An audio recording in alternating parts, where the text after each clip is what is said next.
79 میں جب پومپیا تباہ ہوا اس وقت اس شہر میں عیسائیت کا کوئی نام و نشان نہ تھا، کیونکہ 2 صدی عیسوی تک صلیب ایک مقبول مسیحی شکل نہیں بنی تھی۔ خفیہ عیسائی علامتیں بڑے پیمانے پر ظلم و ستم کے ادوار یعنی 3 صدی کے بعد سے سامنے آئیں۔ پومپیا میں لاطینی بولنے والے یہودیوں کی بڑی تعداد آباد تھی۔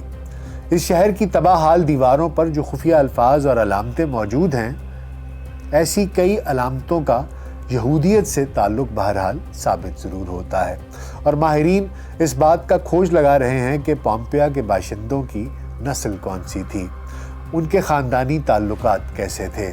اس کے لیے انہوں نے پومپیا سے ملنے والے انسانی ڈھانچوں کا ڈی این اے ٹیسٹ بھی لیا ہے۔ اسی ڈی این اے کی رپورٹ سے پتہ چلا ہے کہ کچھ جو ڈھانچے وہاں سے ملے تھے جن کو وہ سمجھتے تھے کہ 2 خواتین کے ہیں، تو انہیں معلوم ہوا کہ ان 2 خواتین کے ڈھانچوں میں سے جو کہ ایک بیڈ پر ملے وہ آپس میں بہنیں نہیں تھیں، بلکہ ان میں سے ایک مرد تھا۔ اور تحقیق سے یہ بھی پتہ چلا کہ جس مرد کے ڈھانچے کی گود میں ایک بچہ تھا وہ اس مرد کا بچہ نہیں تھا، اس کا ڈی این اے اس بچے سے میچ نہیں کرتا۔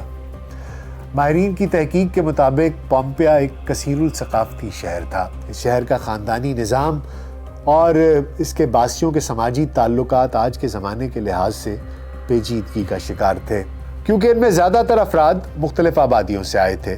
2000 سال پرانے ان کھنڈرات کا تحفظ اطالوی حکومت کے لیے ایک چیلنج سے کم نہیں۔